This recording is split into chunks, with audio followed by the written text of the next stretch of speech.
This is the Late Round Podcast with your host, JJ Zacharisa.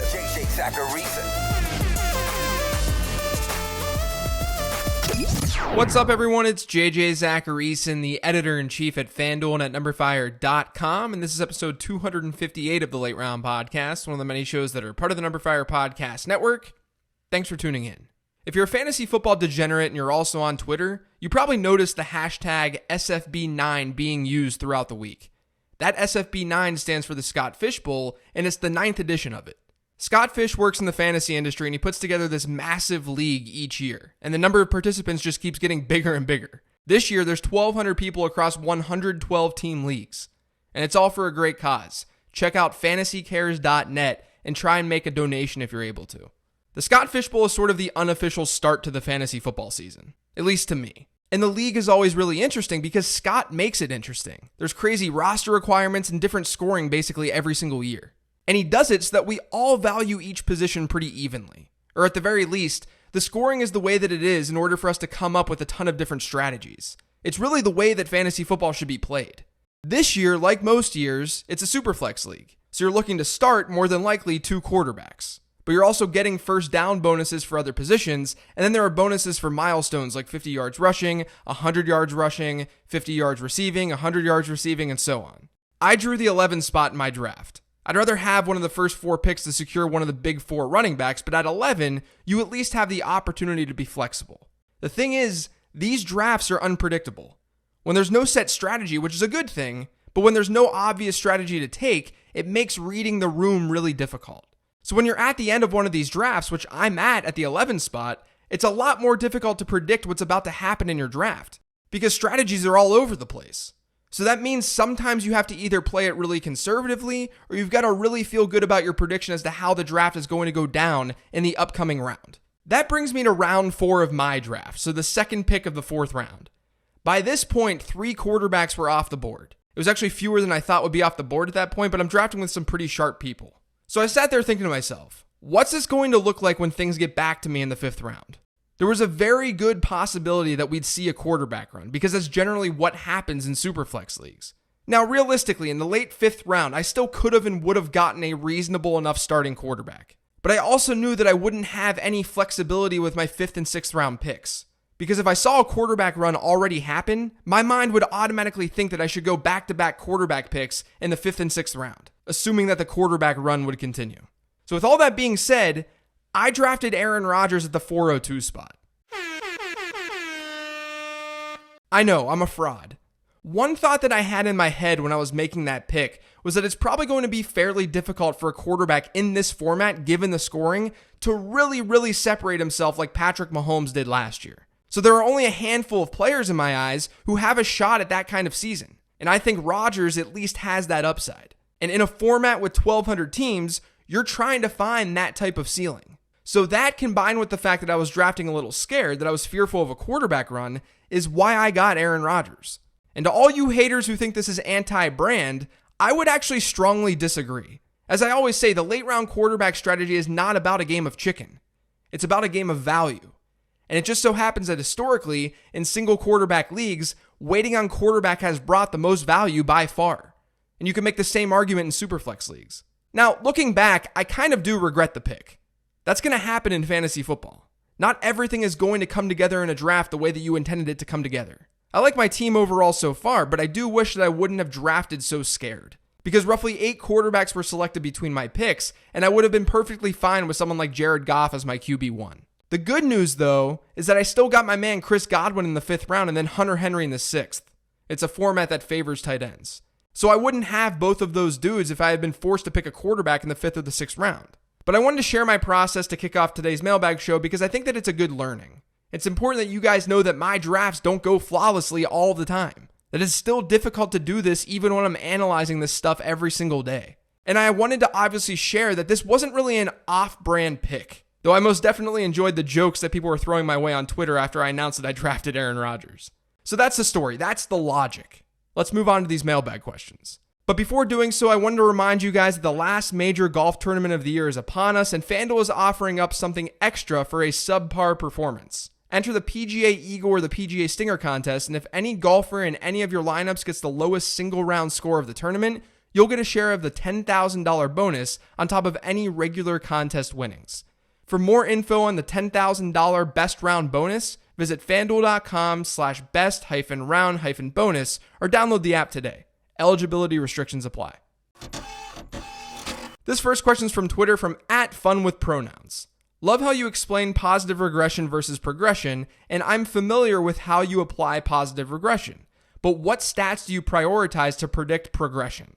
So this question is essentially asking, how do you know when a player is going to get better in fantasy football as a player? And I'd start things off at a high level. You can separate this into two main buckets: player talent and team situation.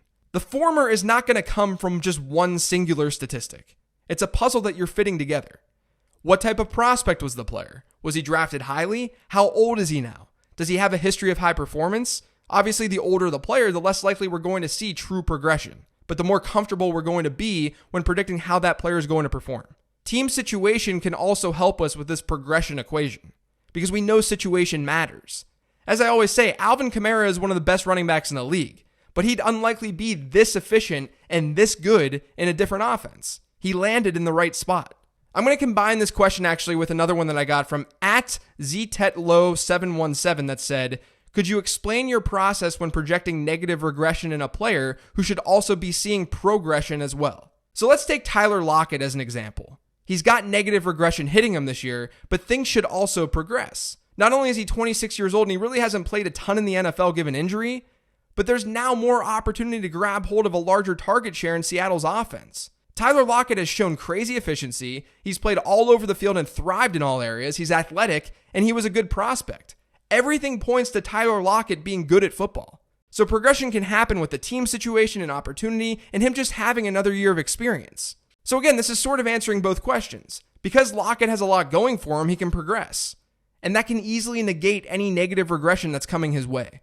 And honestly, guys, in the end, projections are going to show regression. What I mean by that is, if a player had an outlier season, which Tyler Lockett had last year, his projection for the following season won't show an outlier season. It'll also show that regression. But the great part about building a projection is that you can automatically see if that regression will be negated by progression, whether it's through talent or situation. That's why Lockett is still a wide receiver 2 for me in 2019, at least a low-end one, because the opportunity should be there, and he's a really good wide receiver.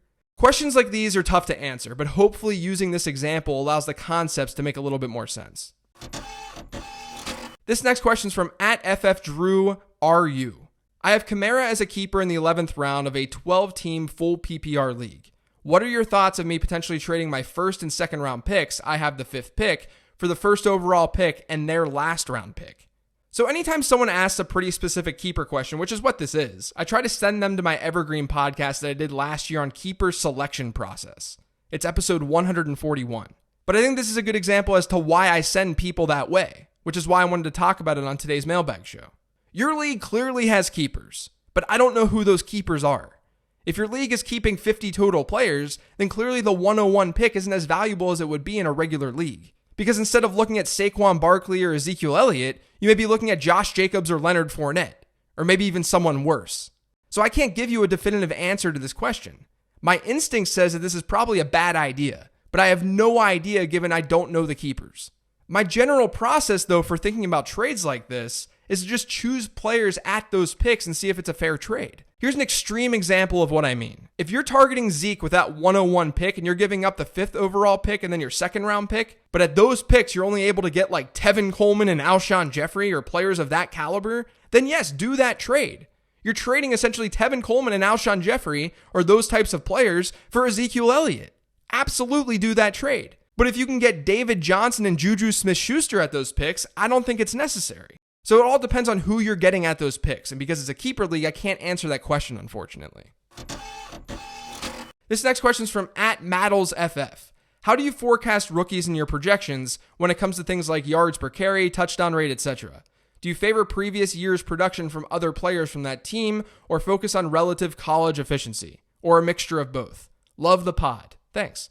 So I don't care all that much about college efficiency unless it's pretty extreme or obvious that a player is going to be used the same way in the NFL. There's a lot of noise to efficiency numbers in general, at least as it pertains to stickiness. So using numbers from a completely different league won't give you that much accuracy. One really easy approach to this is to just look at league-wide averages for a particular position, so the yards per carry at running back, let's say, and then adjust for the situation that you're projecting for. And you can do that by analyzing recent production by other backs in that system, offensive line changes, the quarterback play, and so on. But in the end, efficiency isn't going to move the needle like volume will. Just to use Tyler Lockett as an example again, that dude had one of the most efficient seasons, if not the most efficient season that we've ever seen from a wide receiver last year. But he only saw 70 targets. He scored 10 times, but he still finishes a low-end wide receiver 2 in points per game, despite being that efficient. I always try to think of efficiency at the extremes. Like, is the difference between 4.2 yards per carry and 4.5 yards per carry going to change how you view a player? Probably not. And projections are there to help you formulate opinions about players. So that projection doesn't really matter. It's not necessary to be absolutely precise in my opinion. Projections are there to help you understand situation and better realize where there are values in drafts. This next question from Twitter says, lots of worry that JuJu won't be good because he won't be able to handle number 1 coverage. Has there ever been a wide receiver who has flamed out when elevated to a number 1 role like this? Thanks, man. Love your work. Thanks, Sanjay. It's sort of a unique example. I looked back at previous top 2 round picks at wide receiver and I couldn't really find anyone who flamed out when given an opportunity like this. I just think that this type of narrative is insanely lazy and it's backed by nothing. And Sanjay, I'm not saying that you're backing this narrative. I just think that the narrative in general that's being thrown out there about JuJu is lazy. People keep pointing to the Cincinnati game at the end of last year as to why JuJu can't perform as the number 1 receiver. Because in that game, he caught just 5 of 10 targets for 37 yards. He did have a touchdown, but it wasn't anything special. He's played essentially 3 other games without Antonio Brown, though. One of them was a game where AB left early against New England in 2017, where JuJu went for 114 yards on 6 catches. Then AB missed the rest of the regular season. In the following 2 games, JuJu combined for 15 catches, 218 yards, and 2 touchdowns. So he scored in all but one of these contests without Antonio Brown, and he's hit 100 plus yards in 2 of them.